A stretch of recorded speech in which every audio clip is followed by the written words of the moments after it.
بسم اللہ الرحمن الرحیم۔ دوستو، امید کرتا ہوں کہ آپ سب احباب خیریت سے ہوں گے۔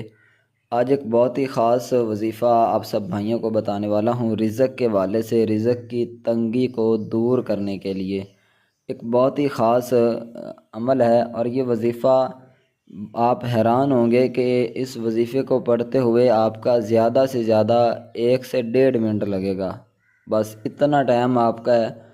اور اس ٹائم کے اندر آپ دیکھیں کہ 24 گھنٹے، اور 24 گھنٹے کے اندر ہم 1 منٹ بھی نہیں نکال سکتے۔ تو جب آپ یہ کامل یقین کے ساتھ اس وظیفے پر عمل کرو گے تو انشاءاللہ اللہ کے فضل سے آپ کی رزق کی جو تنگی ہے وہ انشاءاللہ دور ہو جائے گی۔ تو آئیے وظیفے کی طرف چلتے ہیں۔ آپ نے کیا کرنا ہے؟ سب سے پہلے تو 5 وقت کی نماز آپ نے ہر حال میں پڑھنی ہے۔ اس کے بعد آپ نے ہر نماز کے بعد 33 مرتبہ، یہ وظیفہ میں آپ کو بتا رہا ہوں، 33 مرتبہ یا رزاق کو پڑھنا ہے، ٹھیک ہے؟ یہی نیت کر کے کہ یا اللہ میری تنگی جو رزق کی ہے وہ دور فرما۔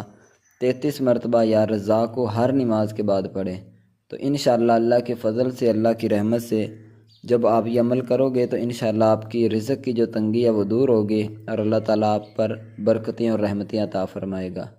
مجھے امید ہے کہ آپ کو یہ پسند آیا ہوگا وظیفہ۔ مزید اس طرح کے وظائف کے لیے چینل کو سبسکرائب ضرور کریں۔